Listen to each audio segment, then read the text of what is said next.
Welcome back. सुबह सवेरे पाकिस्तान आप देख रहे हैं और एक नज़र डालेंगे अब टॉप स्टोरीज पर।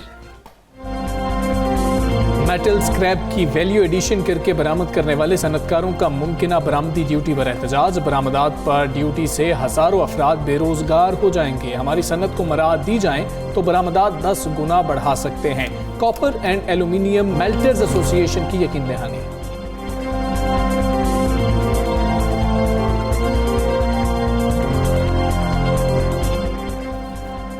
सिंध सरकार ख्वाब गफलत से न जागी। सूबे में कुत्तों के काटने के वाकयात में इजाफा। मीरपुर माथेलो में आवारा कुत्तों ने 3 बच्चों को बुरी तरह नोच डाला। एक बच्चा दम तोड़ गया।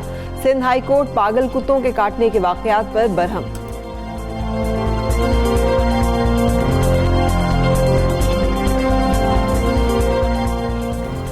बख्तावर भुट्टो की मंगनी पर ओढ़ी गई शॉल के चर्चे। शॉल पर मोहतरमा बेनज़ीर भुट्टो की तस्वीर भी कढ़ाई की गई। शॉल में फैमिली के साथ बख्तावर के माजी से लेकर हाल तक की मंजरकशी। बख्तावर भुट्टो ने इंस्टाग्राम पर शॉल से मुताल्लिक अपने फॉलोअर्स को आगाह कर दिया।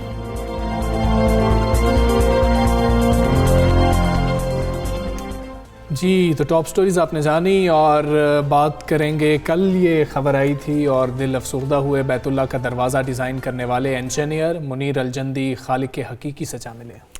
अरब मीडिया के मुताबिक शाम से ताल्लुक़ रखने वाले इंजीनियर मुनीर अलजंदी का इंतकाल हफ्ते के रोज़ जर्मनी में हुआ। सऊदी अरब के शाह खालिद ने 1397 हिजरी में बैतुल्लाह का दरवाज़ा खालिस सोने से तैयार करने के अहकामात जारी किए थे और इस काम के लिए शाम से ताल्लुक़ रखने वाले इंजीनियर मुनीर अलजंदी का इंतखाब किया गया था। इंतकाल कर गए। अल्लाह इनको जन्नतुल फिरदौस में आला मकाम जो है अता करे। और कैसे, मतलब कि क्या ख्यालात होते हैं, कैसे लोग होते हैं फरा। और मैं इतना परेशान हूँ ये 2020 में कैसे लोग चले गए। हम 2020 की करते हैं ना, तो 2020 को यकीनन बहुत दुखी साल लिखा जाएगा। हमजा हमेशा से है ना, ज़मीं खा गई आसमां कैसे। सो ये एक दुनिया की बेसबाती और दुनिया के फ़ानी होने का एक है कॉन्सेप्ट। लेकिन उसके साथ साथ ज़रा नज़र रखें अपने इर्द गिर्द के मामलात पे भी, तो भी इंसान को समझ नहीं आती कि इतनी फ़ानी और इतनी, जैसे कहना चाहिए ना, बेसबात दुनिया में इंसान किन किन मसाइल में उलझे हुए हैं। यानी आप देखें तो रोज़ाना बॉर्डर्स के ऊपर हमले किए जाते हैं। पाकिस्तान में LOC के ऊपर मुसलसल जो है वो बिला इश्ताल फायरिंग की जाती है, जिसके नतीजे में कीमती हमारे जो जवान हैं वो शहादत के दर्जे पे फाइज होते हैं। उनकी जानें जो हैं वो जाती हैं। भारत अंदरूनी मसाइल से तवज्जो हटाने के लिए पाकिस्तान के खिलाफ फॉल्स फ्लैग ऑपरेशन कर सकता है। ये खबरदार किया है वज़ीर आज़म इमरान खान ने, और साथ ही मोदी को पैगाम भी दिया है कि भारत गलत फहमी में ना रहे। किसी भी जारहियत का फौरी और मुंह तोड़ जवाब दिया जाएगा। वज़ीर आज़म ने बहुत क्लियर बात कर दी है कि पाकिस्तान रिटेलिएट करेगा और पाकिस्तान मुंह तोड़ जवाब देगा। और आलमी जो दुनिया है ना, अक़वाम आलम है, उनको बताना मकसूद था कि अब हमसे ये ना उम्मीद रखी जाए कि हम ही जो है बार बार अमन की बात करें। तमाम आलमी इक़दार की पैरवी और उनकी पासदारी जो है वो सिर्फ पाकिस्तान का काम है। और इंडिया जो है वो UN की गाड़ी के ऊपर, जिसके ऊपर के लोगो मौजूद है, नाम मौजूद है, उसके ऊपर भी फायरिंग कर सकते हैं। And then still they can have it their way, कि वो दुनिया में ये कहते रहें कि पाकिस्तान जो है उसकी तरफ से दहशतगर्दी की जाती है। तो ये मामला जो है ये अब नहीं बर्दाश्त किया जाएगा। वज़ीर आज़म इमरान खान का ये कहना था। एक और अहम इशू हमजा, उसकी तरफ चलेंगे।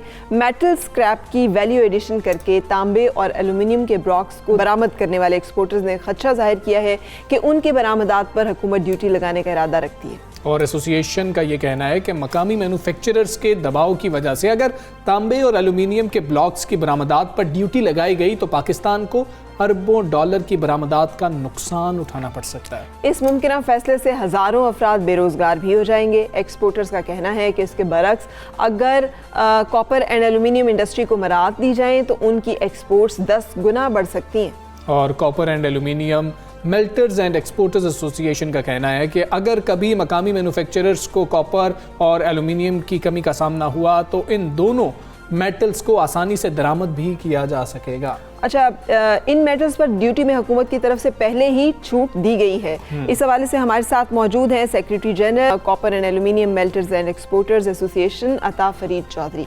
Good morning, thank you for joining us. पहले तो समझाइएगा ये क्या वाक़या, ये क्या किस्सा है? ये जी जो कॉपर एंड एल्यूमिनियम है, ये बेसिकली मेटल जितना है हमारी इंडस्ट्री, ये हमारे पास रिसोर्सेज तो हैं, लेकिन ये पूरी दुनिया में ये रिसाइकिल इंडस्ट्री जो है वो कंसीडर की जाती है। हम लोग जो कॉपर और एल्युमिनियम के मेल्टर्स और एक्सपोर्टर्स हैं, हम इसको ना सिर्फ लोकल इंडस्ट्री की डिमांड पूरी करते हैं बल्कि हम इसको एक्सपोर्ट भी करते हैं। और ये जो हम कॉपर एक्सपोर्ट कर रहे हैं ये सिंस 2008 12 साल से ज़्यादा का अरसा हो गया अभी ये एक्सपोर्ट करते हुए और एल्युमिनियम को भी हम इसी तरह से एक्सपोर्ट करें।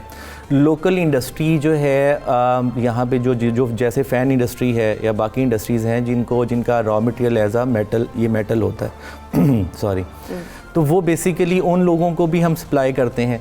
हुआ अब ये है कि एक इदारा है जिसे हम LME बोलते हैं, लंदन मेटल एक्सचेंज, जो basically all over the world prices determine करता है कॉपर्स की और एल्युमिनियम की, यानी कि मेटल्स की, गोल्ड वगैरह की। अब वो पिछले 3 माह में 4 माह में वो 60% इंटरनेशनली प्राइसेस राइज़ हुई हैं। तो जो मैन्युफैक्चरिंग लोकल मैन्युफैक्चर इंडस्ट्रीज़ हैं वो बेसिकली उनको जो है वो ऑब्वियसली प्रॉफिट मेकिंग है, इदारे हैं सारे, उनको ये मटेरियल महंगा मिल रहा है और वो ये समझ रहे हैं कि शायद ये एक्सपोर्ट मटेरियल हो रहा है, इस वजह से प्राइसेस ऊपर जा रही हैं। हालांकि ये बिल्कुल जैसे ऑयल है, कमोडिटीज़ जैसे बाकी हैं वैसे ही ये है, वैसे ही कॉपर है, वैसे ही एल्युमिनियम है, तो ये बेसिकली इंटरनेशनली राइज हो रही हैं। तो रॉ मटेरियल इंडस्ट्री जो मैन्युफैक्चरिंग इंडस्ट्रीज़ हैं वो उनके लिए लोकली बहुत ज़्यादा इनफ जो है वो अवेलेबल है। दूसरा, अगर ये चाहते हैं मैन्युफैक्चरर्स के हम इंपोर्ट करें तो गवर्नमेंट इनको इंसेंटिव्स ऑलरेडी इंडस्ट्री को देती है इंपोर्ट के लिए रॉ मटेरियल, क्योंकि इनकी इंडस्ट्री है, उसमें सेल टैक्स की मद में, इनकम टैक्स की मद में, तो ये इंपोर्ट भी कर सकते हैं। और दूसरा जो सबसे इम्पॉर्टेंट बात है कि हम लोग 11,000 टन, अगर आप इस साल का डाटा देखें तो 11,000 टन हम पर मंथ एक्सपोर्ट कर रहे हैं अब तक। ठीक है जी।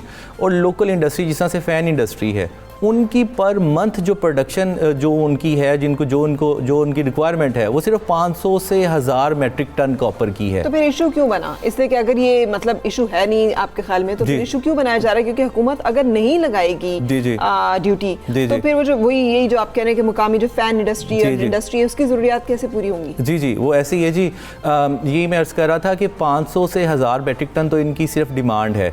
मतलब एक फ़ैन है, फ़ैन के अंदर जो मैन्युफैक्चर है करते हैं फ़ैन को, वो सिर्फ 2% कॉपर यूज़ होता है उसमें।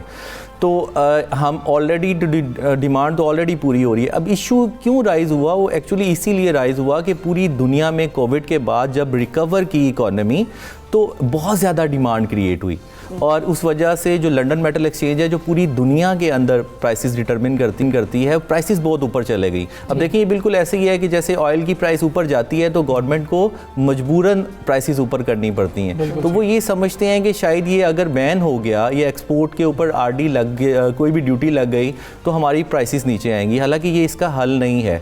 हम देखें जी, अब तक हम जो है वो $700 मिलियन की एक्सपोर्ट कर चुके हैं। ये 1 जनवरी 2020 से लेकर के ये 6 दिसंबर तक का डाटा है। तो ये और जो लोकल मैन्युफैक्चर जितने भी हैं उनके लिए तो मटेरियल हमेशा से अवेलेबल रहा है, लेकिन अब वो ये चाहते हैं कि हमें चीप मिले। ये हमारे बस में नहीं है, इंपोर्टर के या मैन्युफैक्चर के बस में नहीं है। बिल्कुल आप कह रहे हैं कि अगर हुकूमत मदद करे तो ये जो बरामदात हैं इसको 10 गुना जो है इसमें इजाफा किया जा सकता है, इसको बढ़ाया जा सकता है। ये कैसे मुमकिन होगा? हुकूमत क्या मदद करेगी? जी, उसमें ऐसा है कि देखें, अगर आप मेरी कॉन्सुलेट से बात हुई चाइनीज़ बीजिंग में, परसों बात हो रही थी, तो उन्होंने मुझसे डाटा शेयर किया। चाइना की डिमांड जो है कॉपर की वो $40 बिलियन की है। अब लास्ट ईयर जो चाइना ने इंपोर्ट किया है कॉपर वो 40 बिलियन है, जिसमें से सिर्फ हमारा स्टेक जो है वो 700 मिलियन या अप्रॉक्सीमेटली, अगर आप ये कोविड के ये 3 मंथ ना होते तो हम 1 बिलियन तक चले जाते। यानी कि हमारे पास आप ये देखें कि गुंजाइश कितनी है, उनकी डिमांड कितनी है, नंबर 1 बात। दूसरा, अगर देखें हमारे यहाँ पे ये है कि एक कंटेनर जो है, जो शिपमेंट बनती है 25 मेट्रिक टन का एक कंटेनर है, इसके ऊपर $5,000 इसकी एक ITP है और इस वैल्यू पे 17% सेल टैक्स गवर्नमेंट जो है वो इसका रिबेट, इसका रिटर्न मिलता है। अब वो रिफ़ंड मिलता है। अब वो रिफ़ंड हमें 6 माह बाद मिलते हैं। अगर वो रिफ़ंड जिस तरह से टेक्सटाइल को है स्टार सिस्टम के तहत जो है वो अगर टेक्सटाइल को जिस तरह से रिफ़ंड गवर्नमेंट टेक्सटाइल को हमेशा से प्रमोट करती आ रही है, वो बड़ा अच्छा बच्चा है गवर्नमेंट का। इसी तरह से अगर हमें भी अच्छा समझें तो हमें भी अगर ये रिफ़ंड टाइमली देते रहें तो अल्हम्दुलिल्लाह आप ये देखें कि वो सारा कैपिटल का हिस्सा बने। वो एक्सपोर्ट इजाफा आपके हाल में हो सकता है? अभी कितने इंगेट्स जो हैं वो आप लोग दरामद कर रहे हैं और कितने आप बरामद कर रहे हैं? जी जी। और कितने आप समझते हैं इसमें इजाफा हो सकता है? देखें जी, इस टाइम हम जो कर रहे हैं वो अप्रॉक्सीमेटली 11,000 से 12,000 टन हम एक्सपोर्ट कर रहे हैं पर मंथ। अगर कंटेनर्स में आप देखें तो वो अप्रॉक्सीमेटली 500 कंटेनर बनता है और ये वैल्यूड आइटम है। और इसको अब आप ये देखें ना कि 40 अब चाइना से मेरा डाटा जो परसों मैंने शेयर किया, पाकिस्तान से टोटल एक्सपोर्ट जो हुई हैं वो 2 बिलियन की हुई हैं इस ये करंट ईयर्स में, और उसमें से सिर्फ $1 बिलियन की तो सिर्फ हमने की है अप्रॉक्सीमेटली। और ये देखें कि पिछले 1 साल 2 साल 3 साल में अप्रॉक्सीमेटली हर चीज़, जो सिर्फ चाइना की बात कर रहा हूँ, जो एक्सपोर्ट होती थी उसमें कमी हुई है। हमारा जो मेटल इंडस्ट्री है या हमारा जो कॉपर और एल्यूमिनियम है उसमें 3 से 4% राइज हुआ है। तो हुकूमत ये बात क्यों नहीं अंडरस्टैंड कर रही? ऐसा क्या दरमियान में जो है आप गैप समझते हैं कि जिसको फिल करने की जरूरत है, कि हुकूमत को ये बात अंडरस्टैंड क्यों नहीं हुकूमत कर पा रही और आप अच्छे बच्चे क्यों नहीं बन पा रहे? हाँ, नहीं देखें जी, एक चीज़ मैं ज़रूर अप्रिशिएट करूँगा कि हमारी जो है FBR से भी बात हो रही है, रज़ाक दाऊद साहब से भी हो रही है, जवेद गनी साहब से भी हो रही है, बिल्कुल अंडरस्टैंड कर रहे हैं। हमें असल में थोड़ा सा ये है कि जो लोकल मैन्युफैक्चरर्स हैं वो थोड़ा पैनिक कर गए। वो इस वजह से पैनिक कर गए क्योंकि ये बात जो है वो ये नहीं समझ पा रहे कि ये किसी हमारा डोमेस्टिक प्रॉब्लम नहीं है, ये ग्लोबली प्रॉब्लम है।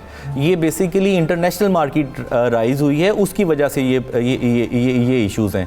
अदरवाइज और ये टेम्परेरी है, बहुत शॉर्ट टर्म के लिए है, और गवर्नमेंट अल्हम्दुलिल्लाह इसको जो है वो कर रही है। और दूसरा ये है कि इसको अगर आपने पूछा ना कि इसको हम 10 टाइम्स, मैं कहता हूँ हम 10 टाइम्स से भी बढ़ा सकते हैं। हमें DTR रिबाउंड दें, हमें रिफ़ंड टाइमली दें।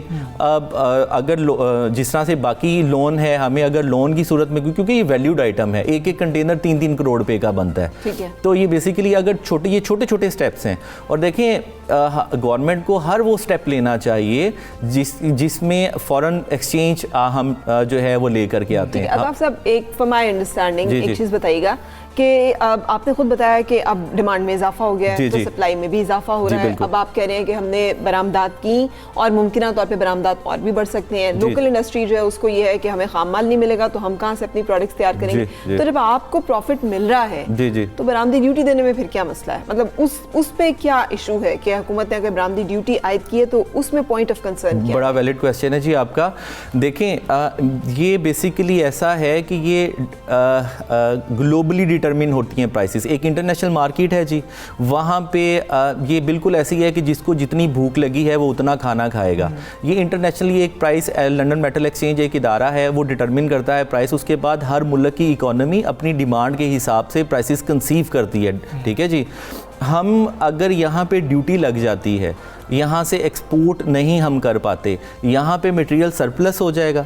जब यहाँ पे मटेरियल सरप्लस हो जाएगा तो डिमांड कम हो जाएगी। जब डिमांड कम हो जाएगी तो प्राइसेस गिर जाएंगी। जब प्राइसेस गिर जाएंगी तो हम जो इंपोर्ट करते हैं, जो रॉ मटेरियल बाहर से इंपोर्ट होता है, एक तो डोमेस्टिक है ना, एक ये इंपोर्ट होता है, रिसाइकिल्ड ये इंडस्ट्री है, तो हम बाहर हमारे मुकाबले में इंडिया है, बांग्लादेश है, मलेशिया है, तुर्की है, वो प्राइसेस हमसे ज़्यादा बेहतर देते हैं। जहाँ पे प्राइसेस कम होंगी तो हम बाहर प्राइसेस नहीं दे सकेंगे, हम मीट नहीं कर सकेंगे। जब मीट नहीं कर सकेंगे हम इंपोर्ट नहीं कर सकेंगे। हम इंपोर्ट नहीं कर सकेंगे तो यहाँ पे भी शॉर्टेज होगी। इंडस्ट्री को भी ये बात समझनी चाहिए कि ये कुल्हाड़ी पे पाँव मारने वाली बात है। ये कि आप इसको अगर यहाँ पे लगा देते हैं, यहाँ पे अगर हम एक्सपोर्ट नहीं कर पाते तो बेसिकली ये कल को इससे ज़्यादा शॉर्टेज होगी। विन-विन डील क्या है इस सारे हाल में? बिल्कुल ऐसे ही है। देखें जी, इंडस्ट्री के पास जो है रिसोर्सेज हैं, इंडस्ट्री के पास कैपिटल है, इंडस्ट्री इसको इंपोर्ट कर सकती है, गवर्नमेंट उनको सेल टैक्स, इनकम टैक्स की मद के अंदर देती है। और दूसरा ये है कि हम इनसे इंडस्ट्री हमारा वजन बर्दाश्त नहीं कर सकती। इंडस्ट्री अगर कहती है हमें 4,000 मैट्रिक टन दें तो हम उनको 4-5,000 देंगे, और जो सरप्लस है वो हम ऑलरेडी एक्सपोर्ट कर रहे हैं, और मुल्क में हम रिजर्व भी लेकर के आ रहे हैं, फॉरेन एक्सचेंज भी आ रहे हैं। फरीद चौधरी साहब, thank you very much for being with us. आपने एक इशू जो है इंडस्ट्री का जो एक इशू है उसके बारे में बातचीत की। और एक चीज़ जो है इस्लामाबाद में बहुत अच्छी हुई है, दारुल हुकूमत में इस्लामाबाद में पहला ड्राइव इन सिनेमा जो है वो खोल दिया गया है। और कोरोना में क्योंकि सिनेमाज बंद हैं तो ये जो है इसको काफ़ी पसंद भी किया जा रहा है, लोग बहुत बात कर रहे हैं। और ये एक बड़ा ना अलग सा मॉडल है कि आप अपनी गाड़ियों में आए और उसमें पहले ही रोज़ हॉलीवुड की फिल्म दिखाई गई है ड्राइव इन सिनेमा में, खुले मैदान में बड़ी स्क्रीन नस्ब की जाती है, जबकि स्क्रीन देखने वाले अफराद अपनी गाड़ियों में ही मौजूद रहते हैं। टेक्नोलॉजी के जरिए बैठे अफराद वहीं पर अपनी गाड़ियों के स्पीकर्स में फिल्म की आवाज़ सुनते हैं। और वो जो एक इम्पैक्ट होता है ना सिनेमा में बैठ के मूवी देखने का, उसके क्लोज तरीन कोविड के दिनों में आपको ये एक मिल सकती है तफरी। इस ड्राइव इन सिनेमा का इफ्तिताह वज़ीर दाखिला शेख रशीद ने किया और पहले ही दिन लोगों की बड़ी तादाद अपनी गाड़ियों पर फिल्म देखने पहुंची। और इस मौके पर शेख रशीद अहमद ने कहा कि टिकट के एवज 1000 रुपये बहुत ज़्यादा हैं, इसलिए वो कैपिटल डेवलपमेंट अथॉरिटी यानी कि CDA हुकाम को बतौर वज़ीर दाखिला ये हुक्म दे रहे हैं कि टिकट 50 रुपए का कर दिया जाए। बहुत बड़ा ऐलान कर गए शेख रशीद साहब। 1000 रुपए से 50 रुपए तक का, ये तो कोई जिसे कहना चाहिए ना ज़मीन आसमान के जितना फ़र्क है। जिस तरह यहाँ पे मैं ऐड करूँगा कि आप वालदा के साथ कभी छोटे होते जाए ना तो दुकानदार ने कहा कि जी कि 5000 रुपया, वालदा कहती नहीं 300 रुपया दूंगी और आप चुप या पठानों से आप कालीन लेने लगे तो वहाँ पे आप इस तरह की बात, लेकिन इट्स अ गुड ऑफर जो कि उन्होंने किया। अगर 50 रुपये हो जाए तो मेरा ख्याल है कि फिर तो वहाँ रश लग जाएगा गाड़ियों का। अच्छा जी, इस हवाले से हम बातचीत करेंगे, हमारी रिपोर्टर मरियम वहाँ मौजूद है जो कि हमें अपडेट करेंगी। मरियम बताइएगा, ड्राइव इन सिनेमा का तजर्बा कैसा रहा, लोगों का इस बारे में क्या उनके तासुरात हैं? जी बिल्कुल, कोरोना वबा ने जहां एक तरफ मामूलात ज़िंदगी को मुतासर किया है, वहीं शहरियों के लिए अब ये कोरोना वबा एक तफरीह का सामान भी बन गया है। जी हाँ, इस्लामाबाद के F9 पार्क में अब आप वीकेंड्स पर मूवी देख सकेंगे, जिसको ड्राइव इन सिनेमा का नाम दिया गया है, जिसके मुताबिक अब बड़ी स्क्रीन लगाई गई है और 300 के करीब गाड़ियाँ एट ए टाइम अपनी गाड़ी में बैठकर मूवी देख सकेंगी। 1000 रुपया रखा गया है एक गाड़ी के लिए और वो अपनी फैमिली के साथ आ सकते हैं और वहाँ पर मूवी देख सकते हैं। इसी के साथ साथ अगर ज़ाहिर है आप मूवी देखने के लिए आएंगे, ऐसा तो हो नहीं सकता कि आपको भूख ना लगे, ताहम आवाम की ख्वाहिश के मुताबिक तमाम उस एरिया में खाने पीने के जो स्टॉल्स हैं वो भी लगा दिए गए हैं, जिसको आप ऑनलाइन ऑर्डर कर सकते हैं। और जहाँ पर शहरी कोरोना की वजह से घरों में मैसूर होकर रह गए थे, वहीं CDA और निजी टेलीकॉम कंपनी के इश्तराक से अब सिनेमा का एहतमाम किया गया है, इंतज़ाम किया गया है। गुज़िश्ता दिनों ही वहाँ पर स्क्रीन लगा दी गई है और शहरियों की बड़ी तादाद जो थी पहली हॉलीवुड मूवी स्पाइडरमैन देखने के लिए आई थी। जुम्मा हफ्ता इतवार आप आ सकेंगे और 1 महीने के लिए ये लगाया गया है, जिसको शहरी काफ़ी हद तक पसंद कर रहे हैं। वज़ीर दाखिला ने इस सिनेमा का इफ्तिताह किया था और जैसे भी अभी फरा ने बताया कि 1000 रुपये की बजाय उन्होंने 50 रुपये रखने की तजवीज़ पेश की है, जिसको शहरी तो काफ़ी हद तक पसंद कर रहे हैं, क्योंकि टिकट शायद ज़्यादा हो जाता है। 1000 रुपये टिकट है, लेकिन उनकी इस बात को शहरी काफ़ी अच्छे इंडोर्स भी कर रहे हैं और ये ख्वाहिश भी कर रहे हैं कि अगर 300 रुपये 50 रुपये में हो जाए तो बहुत अच्छा हो जाएगा। F9 पार्क एक ऐसा पार्क है कि जहाँ आप एंटर होते हैं तो आप में वैसी एक पॉजिटिव एनर्जी आना शुरू हो जाती है, आप ताज़ा हो जाते हैं। फ़र्क का ताल्लुक बिल्कुल इस्लामाबाद से है। शेख रशीद साहब ने तो ऐलान कर दिया, ये सियासी ऐलान था या फिर वो वज़ीर दाखिला बनकर हुक्म दे रहे थे, तो क्या CDA के लिए मुमकिन है कि इस पे अमल करवाया जा सके, इसको 50 रुपए का कर दिया जाए?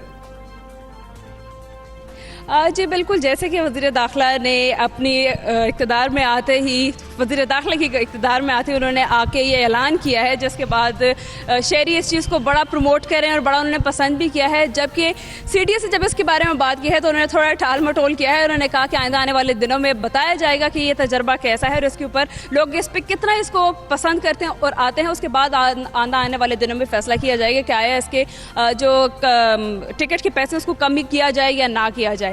लेकिन अभी पहला ये इस्लामाबाद से शुरू किया गया है, इसके बाद ये लाहौर होगा, फिर ये कराची में जाएगा। कहा यह जाता है कि 1920s में भी कराची में ये ड्राइव इन सिनेमा का कॉन्सेप्ट था, जिसको दोबारा से रिवाइव किया गया है और इस्लामाबाद में पहली मरतबा ये ड्राइव इन सिनेमा जो है उसका इफ्तिताह किया है, जिसको शहरी काफ़ी हद तक पसंद कर रहे हैं। अब तो हमारे लिए भी बड़ी एक्साइटमेंट होगी, अब तो मैं भी लाजमी जाऊँगी और वहाँ जाके एंजॉय करूँगी और आप लोगों को भी कहते हैं कि आप लोग भी आएँ और आके ज़रूर ड्राइव इन का तजर्बा देखिए। बिल्कुल ठीक है मरियम, बहुत शुक्रिया आपका और आप हमें भी मोटिवेट करें। हम भी वहाँ पर हैं, हम तो वैसे ही देख के मोटिवेट हो रहे थे और 50 रुपए का टिकट हो गया तो मेरा ख्याल है कि फिर तो हमजा यहाँ से 4000 रुपए का पेट्रोल जो है ना वो खर्च के 50 रुपए के टिकट पे सिनेमा देखने जरूर जाएंगे। लेकिन ये फातिमा जिन्ना पार्क जो है ना, ये वैसे भी बड़ा खूबसूरत है। अगर ये इसके इर्द गिर्द पहाड़ खुला वो है एंड देन कोविड का जैसे सीन है, तो आप एक आउटिंग का एक कॉन्सेप्ट तो है ना, आप निकल तो सकते हैं, कहीं कोई आप एक्टिविटी प्लान तो कर सकते हैं, तो ये अच्छी बात है। अच्छा, वो जो 1000 के टिकट पे मुक्का मारा है ना शेख रशीद साहब ने, उन्होंने कहा कि ये 50 रुपए का होना चाहिए। तो फिरदौस आशिक अवान साहिबा कभी क्रिकेट खेल रही होती हैं, कभी फुटबॉल खेल रही होती हैं, अब वो बॉक्सिंग खेलने के लिए तैयार है। अच्छा, वो कैसे? वो कह रही है कि रिंग कोई भी हो, बॉक्सर कोई भी हो, पहले राउंड में नॉकआउट कर दूंगी। ये फिरदौस आशिक अवान साहिबा ने मुस्लिम लीग नून को ओपन चैलेंज कर दिया। अच्छा, और क्या कहा है भला उन्होंने उस चैलेंज में? और उन्होंने ना मरियम नवाज साहिबा को जो है ना बॉक्सिंग रिंग में टाकरे की ऑफर भी जो है वो कबूल कर लिया है। जब बॉक्सर जो थे वहाँ पर मौजूद थे, आमिर खान, उन्होंने कहा कि जी कि मैं आपका वो देखना चाह रहा हूँ कि ज़रा मरियम नवाज साहिबा के साथ प्रेस कॉन्फ्रेंस करती हूँ। कहती मैं कबूल करती हूँ, मैं तो बॉक्सिंग करने को तैयार हूँ। वो मुझे लगता है काफ़ी स्पोर्ट्स में इंटरेस्ट लेती है। हाँ, क्योंकि हमने क्रिकेट खेलते तो देखा है, कराटे के उसमें भी देखा है। अब ये इंडियन टीम को भी आउट होते देखे, वो सोशल मीडिया में बनाया हुआ था कि फिरदौस आशिक अवान साहिबा गेंद कर रही है, इंडियन टीम आउट होती जा रही है। तो चलें एक और मज़े की खबर जो है वो आपके साथ शेयर करते हैं। कश्मीर के रिवायती खानों की दुनिया भर में धूम है, लेकिन कश्मीरी कुलचे के बगैर ये सारे के सारे खाने अधूरे हैं। कश्मीर की ये ख़ास सौगात सिर्फ पाकिस्तान में नहीं, दुनिया भर में बहुत पसंद की जाती है। और जायके में बेमिसाल ये लजीज और खस्ता कुलचा बनाना भी कोई आसान काम नहीं है। कारीगर को ये स्पेशल कुलचा बनाने में अपनी ख़ास महारत भी दिखाना पड़ती है। अच्छा, लोग ये समझते हैं कि ये जो कुलचा है ना, इसको आप रोटी के साथ खाएंगे, चाय के साथ, कावे के साथ, जो कश्मीरी ग्रीन टी होती है उसके साथ जो है इसको खाया जाता है। और ये हमारी जो बेकरी वो होती है ना, पेस्ट्री कुछ, या फिर उससे मिलती जुलती एक चीज़। मुझे तो खताई के साथ, हाँ, खताई होती है ना, उसके साथ ये खताई के साथ बिल्कुल सही। मुजफ्फराबाद की कदीमी कुलचा गली में नुमाइंदे मौजूद हैं, सरफराज मीर, उनसे हम जानेंगे। सरफराज मीर, कश्मीर की इस खास सौगात के बारे में हमें बताइए, कहाँ बनती है, कैसे बनती है? जी बिल्कुल, मौसम कोई भी हो, कश्मीरी रवायती खानों के साथ साथ कश्मीरी कुलचा भी एक सौगात के तौर पर अपनी मुनफरद पहचान रखता है, जो शादी ब्याह और दीगर तकरीबात में इसकी मांग बहुत ज़्यादा होती है। इस वक्त मैं मौजूद हूँ आज़ाद कश्मीर के दारुल हुकूमत मुजफ्फराबाद के अपर अड्डा कदीमी कुलचा गली में, जहाँ पर बड़ी तादाद में कुलचे की ये दुकानें कुलचा तैयार करती हैं, जो मुल्क भारत के साथ साथ बैरून मुल्क में भी जो है ये कुलचा जो है तोहफे के तौर पर भेजा जाता है। और ख़ानों के शौकीन ज़्यादातर इसको चाय और कहवा के साथ इस्तेमाल करते हैं। और कश्मीरी मेहमान नवाजी में अगर कुलचा ना पेश किया जाए तो ये समझते हैं कि मेहमानदारी का वो हक़ अदा नहीं हो सका है जिसमें कुलचा ना पेश किया जाए। और मेहमान जो है बड़े शौक़ से जो है वो कश्मीरी कुलचा जो है वो खाते हैं। और आपको ये भी बताता चलूँ कि कश्मीरी कुलचा जो है ये बरसों से इस कदीमी बाज़ार में जो है वो तैयार होता है, जिसमें कई लोगों का रोज़गार भी इससे जुड़ा हुआ है। जी बिल्कुल ठीक है सरफराज, बहुत शुक्रिया, आपने हमें ये कश्मीरी कुलचे दिखाए, गर्मा दिखाए। गर्मा गर्म कश्मीरी चाय हो जिसे पिंक टी कहते हैं, और साथ कुलचा हो, और आप उसको रिवायती अंदाज में उसमें डुबो के खाएं, तो हम सब फिर आपको मज़ा आएगा देखने का। वैसे मज़ा ना बिस्किट का भी यही है कि आप चाय में डुबो के खाएं, तो हम चाय में कोशिश करते हैं कि बिस्किट डुबो के खाएं, उतनी देर ब्रेक ले लेते हैं।